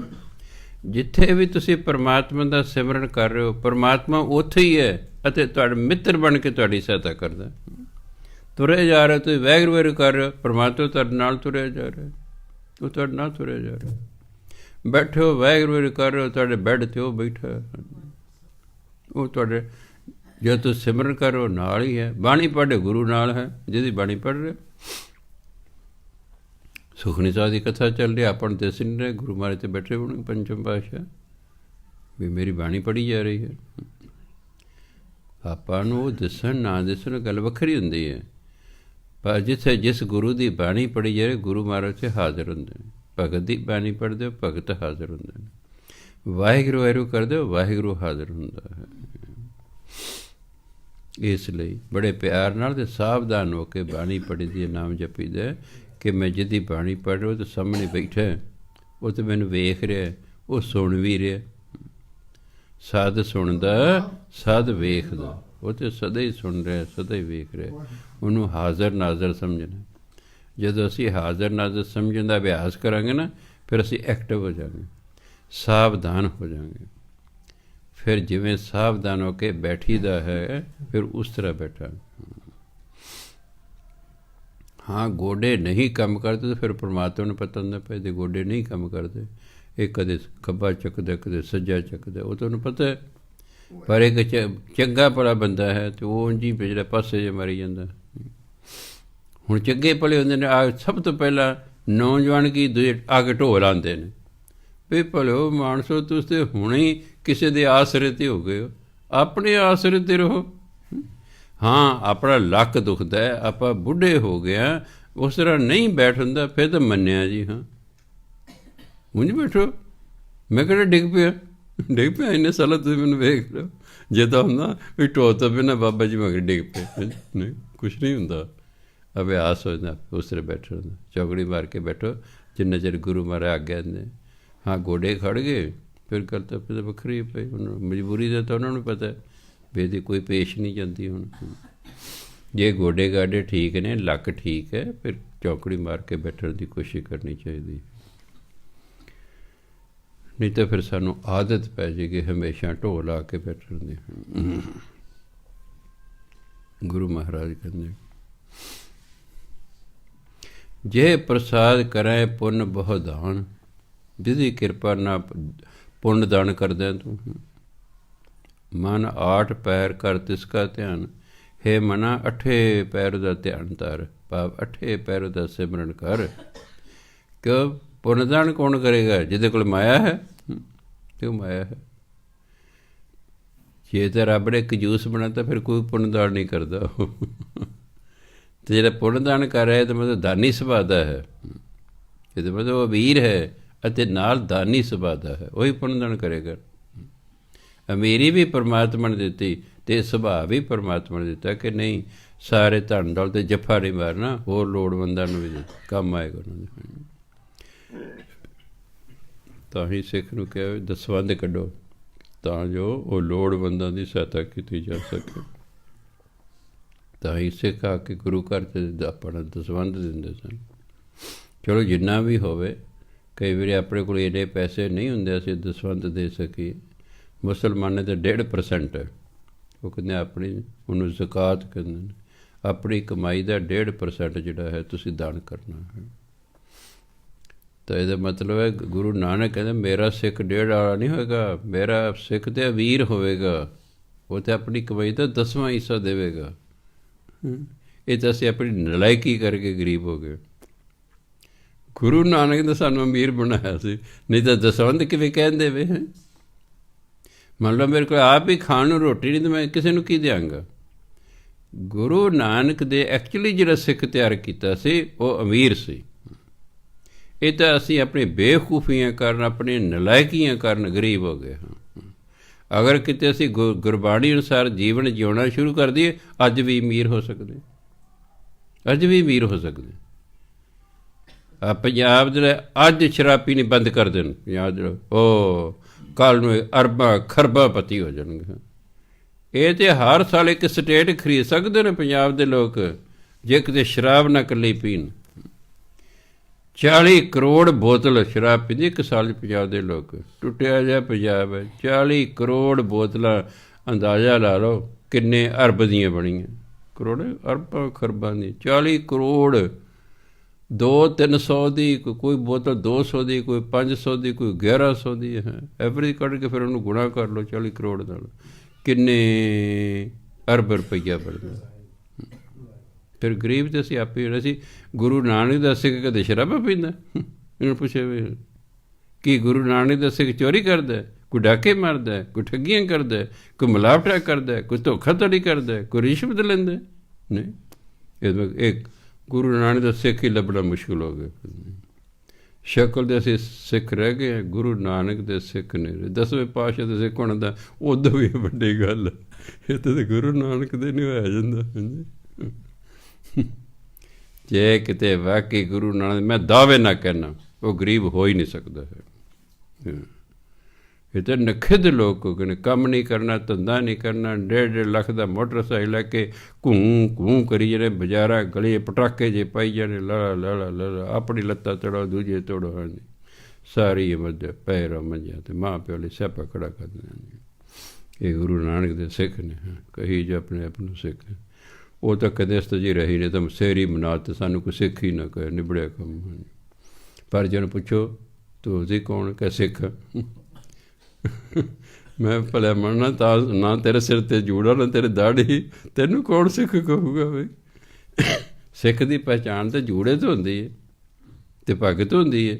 ਨਾ ਤੇਰੇ ਜੂੜਾ, ਨਾ ਤੇਰੇ ਪੱਗ, ਤੂੰ ਕਦੋਂ ਸਿੱਖ? ਕਹੀ ਜਾ ਆਪਣੇ ਆਪ ਨੂੰ ਸਿੱਖ। ਤਾਂ ਸ਼ਕਲ ਸੂਰਤ ਦੇ ਵੀ ਸਿੱਖ ਨਹੀਂ ਰਹੇ, ਉਂਝ ਗੁਰਬਾਣੀ ਅਨੁਸਾਰ ਸਿੱਖੀ, ਉਹ ਤਾਂ ਬਹੁਤ ਦੂਰ ਦੀਆਂ ਬਾਤਾਂ ਨੇ। ਕਿਤੇ ਗੁਰਬਾਣੀ ਅਨੁਸਾਰ ਅਸੀਂ ਸਿੱਖ ਹੋ ਜਾਈਏ ਨਾ ਗੁਰੂ ਨਾਨਕ ਦੇ, ਅਸੀਂ ਗਰੀਬ ਰਹਿ ਹੀ ਨਹੀਂ ਸਕਦੇ ਹੈਗੇ। ਮੈਂ ਜ਼ਿੰਦਗੀ ਨੂੰ ਬੜੇ ਧਿਆਨ ਨਾਲ ਵੇਖਿਆ ਕਿ ਕਿਵੇਂ ਲੋਕ ਗਰੀਬ ਹੋ ਜਾਂਦੇ ਹਨ। ਇਹ ਕਿਵੇਂ, ਇਹ ਆਪਣੇ ਲੱਛਣਾਂ ਨਾਲ ਗਰੀਬ ਹੋ ਜਾਂਦੇ ਹਨ। ਜਿਹੜਾ ਗੁਰੂ ਮਹਾਰਾਜ ਕਿਰਪਾ ਕਰਨ, ਸਮੱਤ ਬਖਸ਼ਣ ਇਹਨਾਂ ਨੂੰ। ਹਾਂਜੀ, ਜਿਹ ਪ੍ਰਸਾਦ ਤੂੰ ਆਚਾਰ ਵਿਹਾਰੀ, ਜਿਹਦੀ ਕਿਰਪਾ ਨਾਲ ਤੇਰਾ ਚਾਲ ਚੱਲਣ ਵਿਹਾਰ ਚੰਗਾ ਹੈ। ਤਿਸ ਪ੍ਰਭ ਕੋ ਸਾਥ ਸਾਥ ਚਿਤਾਰੀ, ਉਸ ਪ੍ਰਭ ਨੂੰ ਸਵਾਸ ਆ ਯਾਦ ਕਰ। ਤੇਰਾ ਚਾਲ ਚੱਲਣ ਅੱਛਾ ਰੱਖਿਆ ਉਹਨੇ, ਤੇਰੇ ਚੱਜ ਚਾਰ ਤੈਨੂੰ ਦਿੱਤਾ ਹੈ, ਤੇਰਾ ਵਿਹਾਰ ਲੋਕਾਂ ਨਾਲ ਠੀਕ ਹੈ, ਵਧੀਆ ਵਿਹਾਰ ਕਰਦੇ, ਉਹਦਾ ਸਿਮਰਨ ਕਰਕੇ। ਜੇ ਪ੍ਰਸਾਦ ਤੇਰਾ ਸੁੰਦਰ ਰੂਪ, ਸੋ ਪ੍ਰਭ ਸਿਮਰੋ ਸਦਾ ਅਨੂਪ। ਜਿਹਦੀ ਕਿਰਪਾ ਨਾਲ ਤੈਨੂੰ ਸੁੰਦਰ ਸ਼ਕਲ ਮਿਲੀ ਹੋਈ ਹੈ, ਉਹ ਪਰਮਾਤਮਾ ਹੀ ਸੁੰਦਰ ਹੈ, ਅਨੂਪ ਹੈ, ਅਨੁਪਮ। ਜਿਹਦੇ ਵਰਗਾ ਹੋਰ ਕੋਈ ਸੁੰਦਰ ਹੈ ਹੀ ਨਹੀਂ। ਅਨੂਪ ਅਨੁਪਮ ਤੋਂ ਬਣਿਆ, ਜਿਹਦੀ ਉਪਮਾ ਹੀ ਨਹੀਂ ਕਿਸੇ ਨਾਲ ਕੀਤੀ ਜਾ ਸਕਦੀ ਕਿ ਇਹਦੇ ਵਰਗਾ ਹੈ। ਨਹੀਂ, ਅਨੂਪ ਹੈ, ਅਤੀ ਸੁੰਦਰ ਹੈ। ਉਹ ਪਰਮਾਤਮਾ ਜਿਹੜਾ ਅਤੀ ਸੁੰਦਰ ਹੈ, ਜਿਹਨੇ ਤੈਨੂੰ ਸੁੰਦਰ ਰੂਪ ਦਿੱਤਾ ਹੋਇਆ ਹੈ, ਤੂੰ ਉਹਦਾ ਸਿਮਰਨ ਕਰ। ਪਰਮਾਤਮਾ ਕਹਿੰਦਾ ਮੈਂ ਤਾਂ ਤੁਹਾਨੂੰ ਆਪਣੇ ਵਰਗੇ ਹੀ ਬਣਾਇਆ ਹੈ, ਪਰ ਤੁਹਾਨੂੰ ਸਮਝ ਹੀ ਨਹੀਂ ਆ ਰਹੀ ਹੈਗੀ। ਪਰ ਕਹਿੰਦਾ ਹੇ ਇਨਸਾਨ, ਮੈਂ ਤਾਂ ਤੈਨੂੰ ਆਪਣਾ ਹੀ ਰੂਪ ਬਣਾਇਆ ਹੋਇਆ, ਪਰ ਤੈਨੂੰ ਇਸ ਗੱਲ ਦੀ ਸੋਝੀ ਹੀ ਨਹੀਂ ਹੈ। ਮੈਂ ਤੈਨੂੰ ਮਾਲਕ ਬਣਾਇਆ, ਤੂੰ ਨੌਕਰ ਬਣੀ ਫਿਰਦਾ। ਆਮ ਲੋਕਾਂ ਦੀ ਬਿਰਤੀ ਮਾਲਕ ਬਣਦੀ ਨਹੀਂ ਹੈ, ਨੌਕਰ ਬਣਦੀ ਹੈ। ਮਾਲਕ ਹੀ ਛੱਡ ਕੇ ਨੌਕਰੀ ਕਰਨ ਨੂੰ ਤੁਰ ਪੈਂਦੀ। ਕਿੰਨੀ ਹੈਰਾਨੀ ਦੀ ਗੱਲ ਹੈ। ਅਸੀਂ ਮਾਲਕ ਬਣਨ ਨੂੰ ਤਿਆਰ ਹੀ ਨਹੀਂ ਹੈਗੇ, ਨੌਕਰ ਬਣਨ ਨੂੰ ਤਿਆਰ ਹਾਂ। ਬਸ ਵੀ ਪਹਿਲੇ ਮਨਸ ਮਾਲਕ ਬਣ ਜਾਓ। ਤੁਸੀਂ ਪੈਸੇ ਤੁਹਾਡੇ ਕੋਲ ਨੇ, ਆਪਣਾ ਕੋਈ ਕੰਮ ਸ਼ੁਰੂ ਕਰ ਲਓ। ਤੁਸੀਂ ਮਾਲਕ ਹੋ, ਅੱਗੇ ਨੌਕਰ ਰੱਖ ਲਓ। ਕਿਤੇ ਤੁਸੀਂ ਕਿਸੇ ਜਾ ਕੇ ਨੌਕਰ ਲੱਗੋਗੇ? ਨੌਕਰ ਤੇ ਨੌਕਰ ਹੀ ਹੁੰਦਾ। ਇੱਕ ਮਾਲਕ ਨੇ ਨੌਕਰ ਰੱਖਿਆ ਮੁੰਡੂ, ਉਧਰ ਮੀਂਹ ਪੈਣ ਲੱਗ ਪਿਆ, ਮਾਲਕ ਪੀਣ ਪੂਣ ਵਾਲਾ, ਉਹ ਮੁੰਡੂ ਆ ਲੈ ਪੈਸੇ, ਚੱਲ ਬਾਜ਼ਾਰ ਇੱਕ ਬੋਤਲ ਲੈ ਕੇ ਆਈ, ਆਉਂਦਾ ਮੀਟ ਵੀ ਫੜੀ, ਆਂਡੇ ਵੀ ਫੜੀ ਹੈ। ਮੁੰਡੂ ਜਾ ਰਿਹਾ ਮੀਂਹ 'ਚ ਵੀ, ਨੌਕਰ ਹੈ ਨਾ, ਮਾਲਕ ਬੈਠੇ ਰਹਿੰਦੇ ਨਾਲ। ਸਾਡੇ ਅੰਦਰ ਮਾਲਕ ਬਣਨ ਦਾ ਸ਼ੌਕ ਹੀ ਨਹੀਂ ਹੈ। ਅਸੀਂ ਨੌਕਰੀਆਂ ਲਈ ਤਰਲੋ ਮੱਛੀ ਹੁੰਦੇ ਰਹਿੰਦੇ ਹਾਂ। ਸਾਨੂੰ ਨੌਕਰ ਰੱਖ ਲਓ ਜੀ, ਅਸੀਂ ਜੀ ਜੀ ਜੀ ਜੀ ਤੁਹਾਡੇ ਅੱਗੇ ਕਰਦੇ ਫਿਰੀ। ਦੱਸ, ਜੀ ਜੀ ਕਰਾਉਣੀ ਨਹੀਂ, ਜੀ ਜੀ ਕਰਨੀ। ਸਾਡੀ ਫਿਤਰਤ ਹੀ ਐਸੀ ਹੋ ਗਈ ਹੈ। ਸਾਡੀ ਸੋਚ ਹੀ ਨੌਕਰਾਂ ਵਾਲੀ ਹੋ ਗਈ ਹੈ, ਮਾਲਕਾਂ ਵਾਲੀ ਸੋਚ ਹੀ ਨਹੀਂ ਰਹਿ ਗਈ ਹੈ। ਨਾ ਕਿਸੇ ਨੇ ਸਾਡੇ 'ਚ ਮਾਲਕਾਂ ਵਾਲੀ ਸੋਚ ਭਰੀ ਕਿ ਤੂੰ ਮਾਲਕ ਬਣੋ, ਤੂੰ ਨੌਕਰ ਕਿਉਂ ਬਣਦਾ ਹੈਗਾ। ਇੱਥੇ 50-50 ਕਿੱਲਿਆਂ ਦੇ ਮਾਲਕ ਨੇ, ਇੱਥੇ ਛੱਡ ਕੇ ਉੱਥੇ ਜਾ ਕੇ ਨੌਕਰੀ ਪ੍ਰਦੇਸਾਂ ਨੌਕਰੀ ਕਰਦੇ। ਫਿਰ ਦੱਸੋ ਕਮਾਲ ਹੈ। ਤੁਸੀਂ ਤਾਂ ਮਾਲਕ ਹੋ, ਉੱਥੇ ਜਾ ਕੇ ਤੁਸੀਂ ਨੌਕਰ ਹੋ ਗਏ। ਸ਼ੌਕ ਹੀ ਨਹੀਂ ਮਾਲਕ ਹੋਣ ਦਾ। ਮਾਲਕ ਦੀ ਆਪਣੀ ਟੌਰ ਹੁੰਦੀ ਹੈ। ਮਾਲਕ ਹੀ ਹੁੰਦਾ। ਵੱਡੇ ਪੜ੍ਹੇ ਲਿਖੇ ਬੰਦੇ ਆ ਕੇ ਸਲਾਮਾਂ ਕਰਦੇ ਨੇ, ਮਾਲਕ ਹੈ ਨਾ। ਮਾਲਕ ਦੇ ਅੰਦਰ ਬੜੇ ਕੁਆਲੀਫਾਈਡ ਬੱਚੇ ਹੁੰਦੇ ਨੇ। ਦੇਖੋ ਕੰਪਨੀਆਂ ਵਾਲਿਆਂ ਕੋਲੇ ਕਰਦੇ ਨੇ ਸਲਾਮਾਂ। ਐਡੇ ਐਡੇ ਕੁਆਲੀਫਾਈਡ ਬੱਚੇ ਜਿਹੜੇ ਨੇ, ਆਖਰਕਾਰ ਨੌਕਰ ਨੇ ਨਾ, ਉਹ ਮਾਲਕ ਨੂੰ ਸਲਾਮਾਂ ਕਰਦੇ ਨੇ। ਮੈਨੂੰ ਸੁਣਾ ਰਹੇ ਸਨ ਚੇਅਰਮੈਨ ਆ ਜਿਹੜੇ ਡੈਂਟਲ ਕਾਲਜ ਦੇ, ਲక్ష్ਮੀ ਡੈਂਟਲ ਕਾਲਜ ਹੈ ਕਿ ਨਹੀਂ? ਹਾਂ, ਉਹ ਚੇਅਰਮੈਨ ਚਲੋ ਬੜਾ ਪਿਆਰ ਕਰ, ਸਤਿਕਾਰ ਕਰ। ਉਹ ਕਿਤੇ ਲਾਗੇ ਬੈਠਾ ਗੱਲਾਂ ਕਰਨ, ਕਹਿੰਦੇ ਬਾਬਾ ਜੀ ਮੇਰਾ ਬਾਪ ਇਹਨਾਂ ਦਾ ਬਾਦਲ ਸਾਹਿਬ ਦਾ ਉਹ ਸੀ ਮਾਲੀ, ਪਰ ਮੇਰਾ ਬਾਪ ਇਮਾਨਦਾਰ ਬਹੁਤ ਸੀ। ਉਹਨੂੰ ਸੌਦਾ ਦੇਣ ਭੇਜਣਾ ਨਾ ਸੁਰਿੰਦਰ ਕੌਰ ਬੀਬੀ ਨੇ, ਜੇ 2 ਪੈਸੇ ਬਚੇ ਨੇ ਉਹਨੇ 2 ਪੈਸੇ ਆ ਕੇ ਮੁੜ ਲਓ ਬੀਬੀ ਜੀ, ਆਹ 2 ਪੈਸੇ ਬਚੇ। ਉਹਦੀ ਇਮਾਨਦਾਰੀ ਕਰਕੇ ਉਹਦੇ ਉਹਨਾਂ ਦੀ ਡੈਥ ਹੋ ਗਈ। ਉਹਨਾਂ ਮੈਨੂੰ ਰੱਖ ਲਿਆ, ਮੈਨੂੰ ਪਲੰਬਰੀ ਦਾ ਕੰਮ ਆਉਂਦਾ ਸੀ। ਬਾਦਲ ਪਰਿਵਾਰ ਨੇ ਮੈਨੂੰ ਆਪਣੇ ਕੋਲ ਪਲੰਬਰ ਰੱਖ ਲਿਆ। ਇੱਕ ਦਿਨ ਮੈਨੂੰ ਛੋਟੇ ਬਾਦਲ ਸੁਖਬੀਰ ਸਿੰਘ ਬਾਦਲ ਕਹਿੰਦੇ, ਯਾਰ ਤੈਨੂੰ ਮੈਂ ਨਾ ਕਾਲਜ ਦਾ ਚੇਅਰਮੈਨ ਬਣਾ ਦੇਣਾ। ਮੈਂ ਕਿਹਾ ਜੀ ਮੈਨੂੰ ਤਾਂ ਦਸਖਤ ਨਹੀਂ ਕਰਨੇ ਆਉਂਦੇ, ਮੈਂ ਤਾਂ ਅੰਗੂਠਾ ਛਾਪ ਹੈ ਕਾਲਜ। ਕਹਿੰਦਾ ਤੈਂ ਥੋੜ੍ਹਾ ਕਾਲਜ ਚਲਾਉਣਾ, ਕਾਲਜ ਦੇ ਇਹ ਪ੍ਰਿੰਸੀਪਲਾਂ ਨੇ ਤੇ ਪ੍ਰੋਫੈਸਰਾਂ ਨੇ ਚਲਾਉਣਾ। ਜ਼ਮੀਨ ਮੇਰੀ, ਸੁਖਬੀਰ ਸਿੰਘ ਬਾਦਲ ਨੂੰ ਕਹਿੰਦੇ ਜ਼ਮੀਨ ਮੇਰੀ, ਮੈਂ ਤਾਂ ਜ਼ਮੀਨ ਦਿੰਦਾ, ਕਰਜ਼ਾ ਮੈਂ ਤੈਨੂੰ ਦਿਲਾਉਣਾ, ਉੱਤੇ ਤੂੰ ਕਾਲਜ ਖੜਾ ਕਰ ਦੇ, ਬਸ ਤੂੰ ਚੇਅਰਮੈਨ। ਕਹਿੰਦਾ ਮੈਂ ਜੇ ਐਂ ਬਣ ਗਿਆ। ਫਿਰ ਮੈਂ ਦਸਤਖਤ ਕਰਨੇ ਸਿੱਖ ਲਏ, ਵੀ ਚੈੱਕਾਂ ਦੇ ਦਸਤਖਤ ਕਰਨੇ ਨੇ।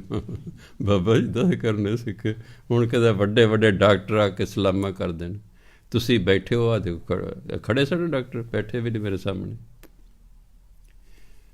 ਤੁਸੀਂ ਕਹਿੰਦੇ ਜਿਹਨੇ ਸਾਹਮਣੇ ਬੈਠੇ ਕਿੰਨੇ ਡਾਕਟਰ ਆਏ ਕਿ ਨਹੀਂ ਉੱਥੇ, ਇੰਨੇ ਸੀਨੀਅਰ ਖੜੇ ਰਹੇ ਮੇਰੇ ਕੋਲ, ਕੁਰਸੀ 'ਤੇ ਨਹੀਂ ਬੈਠੇ। ਤੁਸੀਂ ਬੈਠੇ ਹੋ ਕਿ ਨਹੀਂ? ਅਨਪੜ੍ਹ ਬੰਦਾ ਮਾਲਕ ਹਾਂ, ਇਹਨੂੰ ਕਹਿੰਦੇ ਨੇ। ਮਾਲਕ ਹੀ ਹੁੰਦਾ, ਚਾਹੇ ਅਨਪੜ੍ਹ ਹੋਵੇ, ਅੰਗੂਠਾ ਛਾਪ ਹੋਵੇ, ਮਾਲਕ ਹੀ ਹੁੰਦਾ ਯਾਰ। ਨੌਕਰ ਹੀ ਹੁੰਦਾ। ਸਾਡੇ ਅੰਦਰ ਸਪਿਰਿਟ ਹੀ ਨਹੀਂ ਭਰੀ ਹੈ ਬਚਪਨ ਤੋਂ ਹੀ, ਮਾਂ ਪਿਓ ਨੇ ਜਾਂ ਕਿਸੇ ਹੋਰ ਨੇ। ਔਰ ਤੁਸੀਂ ਮਾਲਕ ਬਣੋ, ਓਏ ਨੌਕਰ ਕਿਉਂ ਬਣਦੇ ਹੋ ਤੁਸੀਂ? ਅੱਜ ਵੀ ਬੱਚੇ ਜਿਹੜੇ ਮਾਲਕ ਨਹੀਂ ਬਣਦੇ, ਤਰਲੋ ਮੱਛੀ ਨੌਕਰੀ ਲਈ ਹੋ ਰਹੇ, 5-5, 7-7 ਹਜ਼ਾਰ ਦੀ ਨੌਕਰੀ, ਤਰਲੋ ਮੱਛੀ ਹੋ ਰਹੇ। ਉਹ ਕਮਲਾ ਤੁਹਾਡੇ ਕੋਲ ਇੰਨੇ ਪੈਸੇ ਨੇ, ਤੁਸੀਂ 15 ਲੱਖ ਰੁਪਏ ਲਾ ਕੇ ਫੋਰਨ ਜਾ ਰਹੇ ਹੋ, ਤੁਸੀਂ 2 ਲੱਖ ਦੀ ਇੱਥੇ ਕੋਈ ਦੁਕਾਨ ਖੋਲ੍ਹੋ ਤਾਂ ਤੁਹਾਨੂੰ ਰੋਟੀ ਮਿਲੀ ਜਾਵੇਗੀ। ਹਿੰਦੁਸਤਾਨ ਦੀ ਆਬਾਦੀ ਇੰਨੀ ਜ਼ਿਆਦਾ ਹੈ ਕਿ ਤੁਸੀਂ ਕਾਸੇ ਦੀ ਦੁਕਾਨ ਖੋਲ੍ਹੋ ਉਹ ਵੀ ਚੱਲੇਗੀ। ਨਾਲ ਹੀ ਕਿਹੜੀ ਗੱਲ ਹੈ, ਇਹ ਕੋਈ ਆਬਾਦੀ ਥੋੜ੍ਹੀ ਘੱਟ ਹੈ, ਇੰਨੀ ਆਬਾਦੀ ਹੈ, ਚੱਲੇਗੀ। ਮਾਲਕ ਬਣੋ ਨਾ, ਬਸ ਨੌਕਰ ਬਣਨਾ ਹੈ।